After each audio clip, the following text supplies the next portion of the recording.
हम लोग गुप्तोत्तर काल पढ़ रहे हैं। हम लोग क्या पढ़ रहे हैं, कौन सा चैप्टर पढ़ रहे हैं? गुप्तोत्तर काल।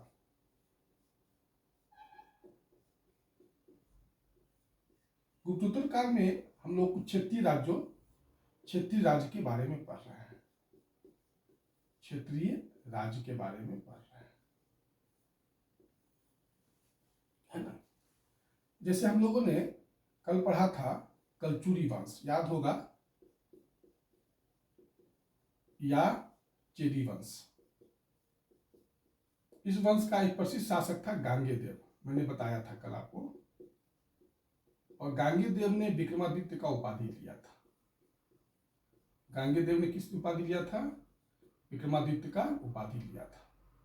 ये थोड़ा सा ध्यान में रखिएगा, पूछ सकता है कि विक्रमादित्य का उपाधि किस शासक ने लिया था, तो वो है गांगेयदेव। अब हम लोग गुप्तोत्तर काल में ही एक इंपॉर्टेंट राजवंश के बारे में पढ़ेंगे जो मिथिला क्षेत्र से संबंधित है। किस क्षेत्र से संबंधित है? मिथिला क्षेत्र से संबंधित है। मिथिला समझते ही होंगे, बिहार का, उत्तरी बिहार का जो हिस्सा होता है उसी को मिथिला क्षेत्र है, जिसमें दरभंगा, मधुबनी का क्षेत्र आता है। कुछ नेपाल का भी क्षेत्र है और कुछ तिरहुत का क्षेत्र है। ये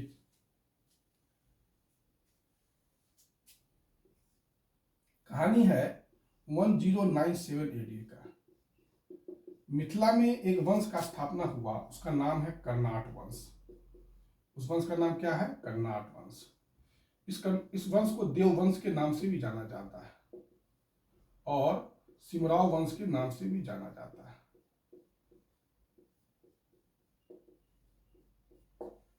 ठीक, इस वंश को कर्नाट वंश के नाम से भी जाना जाता है, देव वंश के नाम से भी जाना जाता है और सिमराव वंश के नाम से भी जाना जाता है।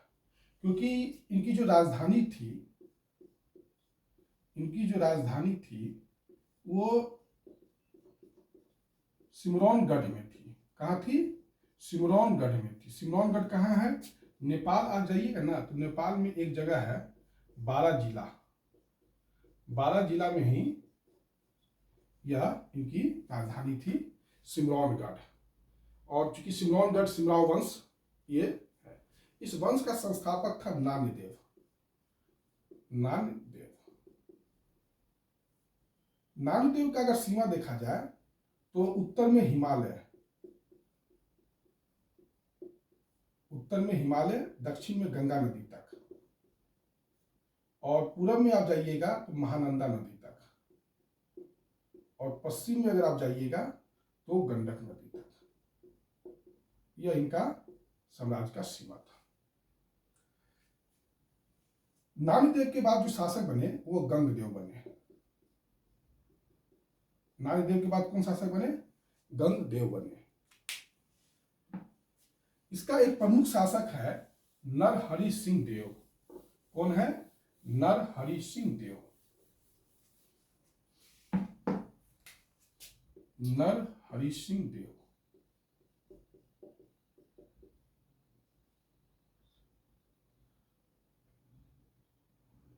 सॉरी,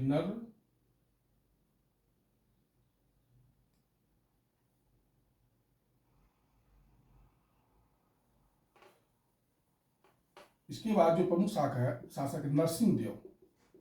कौन है? नरसिंह देव है। नरसिंह देव इसके बाद प्रमुख शासक है।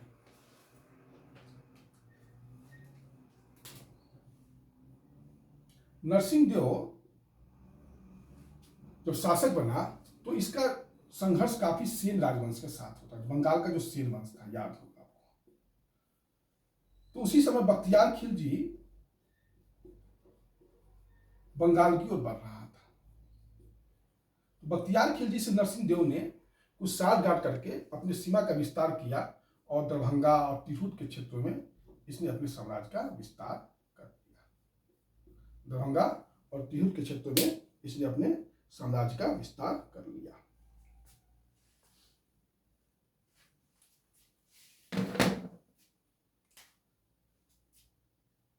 नरसिंह देव के बाद जो शासक इंपॉर्टेंट शासक बनते हैं हरि सिंह देव।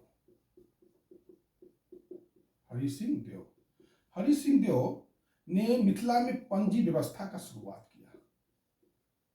मिथिला में पंजी व्यवस्था का शुरुआत किया। आज भी पंजीकरण जो है वो जो होता है वो मिथिला का ही देन है। पंजी व्यवस्था का शुरुआत करने वाला कोई जगह था तो वो मिथिला था और हरि सिंह देव ने ही इसको शुरू किया था। हरि सिंह देव के समय में 1325 ईडी में गयासुद्दीन तुगलक जो है कर्नाट वंश का समाप्त कर डालता है, जीत लेता है। तो हरि सिंह देव काफी दुखित होते हैं और चले जाते हैं नेपाल। और इनका जो मंत्री है, राजमंत्री है कामेश्वर झा, को सत्ता का शक्ति जो भी है पावर सौंप के खुद नेपाल चले जाते हैं। कर्नाट वंश का शासन जो है, कर्नाट वंश का जो शासन है वो मिथिला का स्वर्ण काल है। ये क्या है? मिथिला का स्वर्ण काल है। ये कामेश्वर झा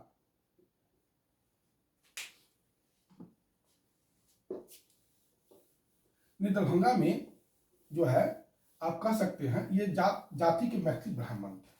ये कौन थे? कामेश्वर झा मैथिली ब्राह्मण थे।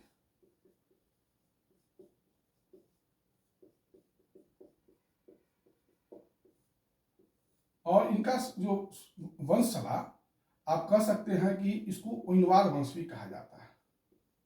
ओइनवार वंश भी कहा जाता है। ये ओइनी गांव के थे। किस गांव के थे? ओइनी गांव के थे, इसलिए इनको ओइनवार वंश भी कहा जाता है। ये ओइनी गांव जो है तिरहुत में है। ठीक, ये कहाँ है? ओइनी गांव तिरहुत में है। कामेश्वर झा के कोई परिवार के लोग ओइनी गांव को छोड़ के चले गए सुगौना गांव। कौन गांव पे चले गए? सुगौना गांव। और सुगौना गांव कहाँ है? मधुबनी में। सुगौना गांव कहाँ है? तो इसको कहीं कहीं कामेश्वर झा के जो स्थापित किए थे उसको ओइनवार वंश भी कहा जाता है या सुगौना वंश भी कहा जाता है। उसको सुगौना वंश भी कहा जाता है। कामेश्वर झा या कामेश्वर ठाकुर, इनको कामेश्वर झा भी कहा जाता है या कामेश्वर ठाकुर भी कहा जाता है, का जो परिवार था। देखिए ये जो ओइनवार वंश था ये 1325 से लेके 1556 तक था। तो निश्चयवादी कामेश्वर सिंह की मृत्यु हो गई और कामेश्वर सिंह मूलतः जो थे कामेश्वर सिंह नहीं, कामेश्वर झा जो मूलतः थे वो ओइनी गांव के ही थे। और कामेश्वर झा की जो पीढ़ी होंगे, जो बाद की पीढ़ी थी, उसी में से कोई पीढ़ी सुगौना गांव मधुबनी में जाके बस गई, इसलिए इसको सुगौना वंश भी कहा जाता है। क्लियर? कामेश्वर झा जो थे वो सांडिल गोत्र के ब्राह्मण थे, मैथिली ब्राह्मण थे और सांडिल गोत्र के ब्राह्मण थे। और एक गांव है सोडियार गांव, उससे इन लोगों को संबंध किया जाता है, इनके परिवार को। इसलिए कहीं कहीं देखिएगा कि इनको श्रोत्रिय ब्राह्मण भी कहा जाता है। इनको कौन ब्राह्मण कहा जाता है? श्रोत्रिय ब्राह्मण भी कहा जाता है। तो कामेश्वर झा का जो वंश है ओइनवार वंश, इसका शासन लगभग 1325 से लेके 1556 तक रहा। और इसी समय दिल्ली और आगरा की गद्दी पर 1556 में अकबर बैठा। कौन बैठा? दिल्ली और आगरा की गद्दी पर अकबर बैठा। जब अकबर दिल्ली और आगरा की गद्दी पर बैठा तो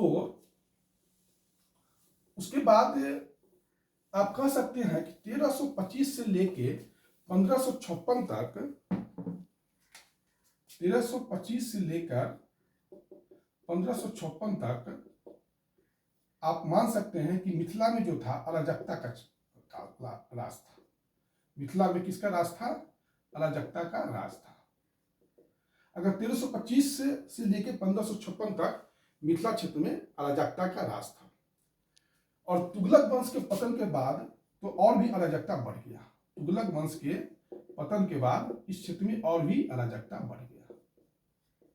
तुगलक वंश तक जब तक था तब तक तो ठीक भी स्थिति थी, लेकिन जैसे ही तुगलक वंश समाप्त हुआ मिथिला क्षेत्र में और भी अराजकता बढ़ गई। क्योंकि यहाँ मैथिली ब्राह्मण काफी वर्चस्व में थे, काफी संख्या में थे मैथिली ब्राह्मण, और ये लोग क्या करते थे कि राज्य को कर नहीं देते थे, राज्य को कर नहीं देते थे। आप देखिएगा मिथिला क्षेत्र में, खासकर सहरसा वगैरह जाइएगा तो आप देखिएगा कि बहुत से मैथिली ब्राह्मण अपना उपाधि खान लगा लिए। ये खान उपाधि इसलिए लगाए थे कि ये चाहते थे कि हम टैक्स नहीं दें राज्य को, राज्य के टैक्स से बचने के लिए इन्होंने अपना उपाधि खान लगा लिया।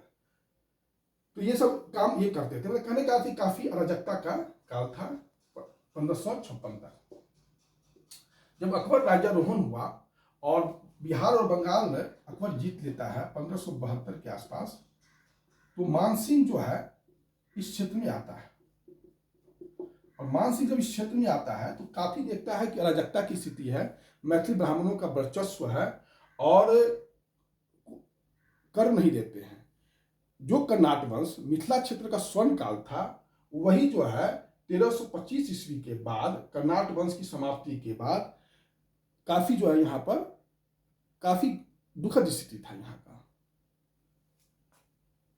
तो अकबर ने, मानसिंह ने एक ऐसे व्यक्ति का खोज किया जो मैथिली ब्राह्मण ही हो। तो एक व्यक्ति खोजा गया, चंद्रपति ठाकुर। चंद्रपति ठाकुर को आगरा दरबार में बुलाया गया। चंद्रपति ठाकुर को कहाँ बुलाया गया? आगरा दरबार में अकबर ने बुलाया और कहा कि अपने एक पुत्र को जो है, जो मतलब थोड़ा सा इंटेलिजेंट हो, उसको जो है हम चाहते हैं कि मिथिला क्षेत्र का कार्यवाहक नियुक्त करें। तो उनका, चंद्रपति ठाकुर का बेटा का नाम था महेश ठाकुर। इस महेश ठाकुर को 1577 एडी में मिथिला क्षेत्र का कार्यवाहक नियुक्त किया गया। मिथिला क्षेत्र का कार्यवाहक नियुक्त किया गया। तो यहां से आप टैक्स वसूलिए या आप जो है राज्य लॉ एंड ऑर्डर को मेंटेन कीजिए। इस महेश ठाकुर ने ही संस्कृत में अकबर का इतिहास लिखा था। इसको याद रखिएगा, महेश ठाकुर ने ही संस्कृत में अकबर का इतिहास लिखा था। ये दरभंगा के ही रहने वाले थे। इन लोगों ने अपना जो राज्य का केंद्र बनाया वो राजनगर को बनाया। किसको बनाया? राजनगर को बनाया।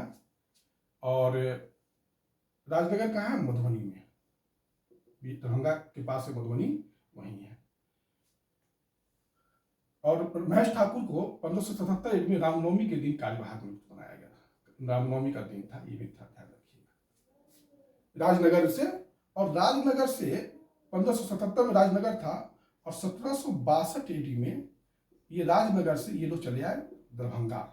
वही दरभंगा राज जो है, आप देखते होंगे दरभंगा किला, ये सब उसके बाद ही बना, 1762 ईडी। और उसके बाद 1816 में हुआ सुगौली की संधि।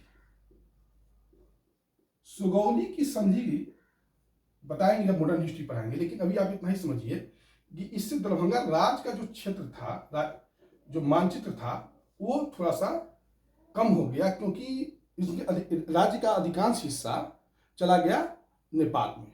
तो इससे काफी लोगों को लॉस हुआ सुगौली की संधि के द्वारा। क्योंकि उसका ब्रिटिश आ गया, आपको पता ही होगा। 1757-62 के बाद तो इस क्षेत्र में, 64 के बाद ब्रिटिश भी आ जाते हैं इस क्षेत्र में, है ना। ये सब हम लोग मॉडर्न हिस्ट्री पढ़ेंगे तब समझेंगे। अभी इतना ही समझिए कि सुगौली की संधि से दरभंगा महाराज को काफी लॉस हुआ, क्योंकि इनके राज्य का अधिकांश हिस्सा नेपाल में चला गया, क्योंकि सीमा निर्धारण भारत और नेपाल के बीच में होना था। इस वंश का जो अंतिम राजा था वो कामेश्वर सिंह थे। हाँ, 1947 में भारत स्वतंत्र हुआ और काफी जमींदारी प्रथा जो है, बिहार में भी आप जानते हैं कि जमींदारी प्रथा समाप्त किया गया। दरभंगा महाराज का भी जमींदारी जब्त कर लिया गया। दरभंगा महाराज जेल केस लड़ने के लिए भी गए। तो इस समय जो 1962 में कामेश्वर सिंह जो है बिना उत्तराधिकार, जो अंतिम महाराजा थे दरभंगा महाराज के, दरभंगा राजवंश के कामेश्वर सिंह, वो बिना उत्तराधिकार अपना वसीयत में लिखे हुए, नाम लिखे हुए वो मर गए। तो यही है आपका मिथिला क्षेत्र का जो है संक्षिप्त इतिहास। यह खासकर मैं बता दिया हूँ, जो बिहार लोक सेवा आयोग का एग्जाम देना चाहते हैं उनके लिए बहुत महत्वपूर्ण है, और प्रारंभिक परीक्षा के लिए, और मुख्य परीक्षा के लिए तो उतना इम्पोर्टेंट नहीं है, लेकिन साक्षात्कार में जो उस क्षेत्र के हैं उनको ये सब जानकारी थोड़ा सा होना चाहिए। ये सब हो गया आपका।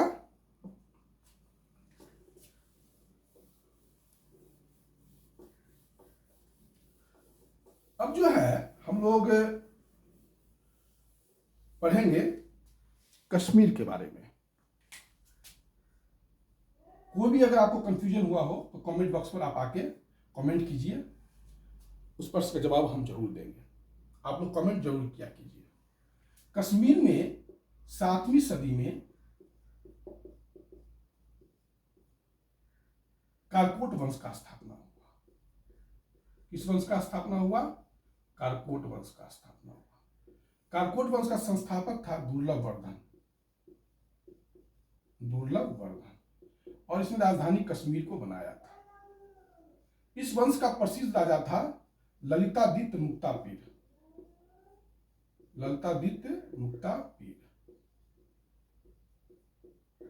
इसने कश्मीर का मार्तंड मंदिर बनाया था।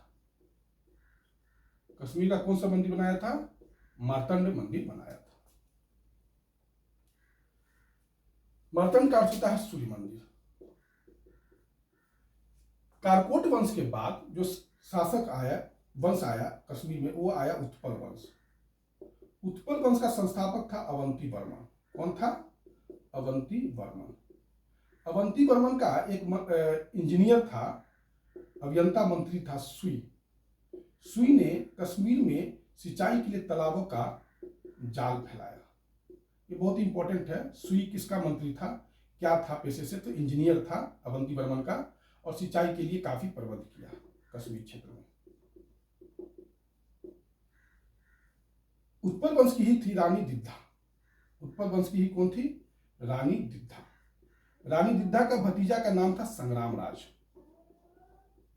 रानी दिद्धा के भतीजा का नाम था संग्राम राज।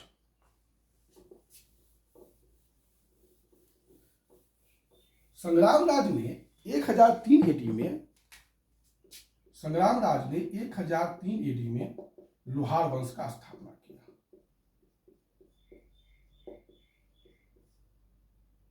लोहार वंश का संस्थापक कौन हुआ?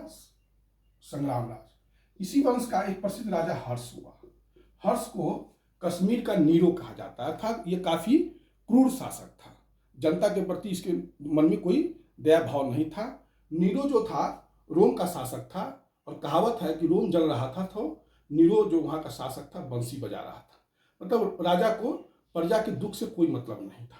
उसी प्रकार हर्ष को भी कश्मीर की प्रजा से कोई दुख से कोई मतलब नहीं था, और इसलिए हर्ष को भी कश्मीर का नीरो कहा जाता है। इस वंश का अंतिम राजा जय सिंह हुआ। जय सिंह जो है 1028 एडी से 1049 एडी तक शासक बना रहा। और इस वंश जय सिंह जो है, इसका आश्रित कवि तक कलहन था। कलहन जो है 12वीं सदी का है, क्योंकि समय तो यही 12वीं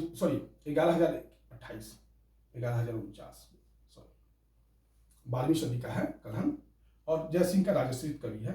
1148 और 49 में इसने जो है राष्ट्ररंगिणी लिखा, कश्मीर का इतिहास। राष्ट्ररंगिणी कश्मीर का इतिहास लिखा। जय सिंह का जो राजश्रित कवि था वो लिखा था। राष्ट्ररंगिणी जो है 8 सर्ग में है। राष्ट्ररंगिणी जो है 8 सर्ग में है। पहला से लेके चौथा तक कश्मीर का प्राचीन इतिहास है। पहला से लेके चौथा तक क्या है? कश्मीर का प्राचीन इतिहास है। 5वां और 6ठा में जो है कालकोट वंश है और उत्पल वंश का इतिहास है, और 7वां और 8वां में लोहार वंश का इतिहास है। तो यह 8 भाग में यह बटा हुआ है। कलहन 2 भाई थे, एक भाई का नाम था कलहन, दूसरे भाई का नाम था विल्हन। विल्हन के बारे में भी पढ़ाएंगे।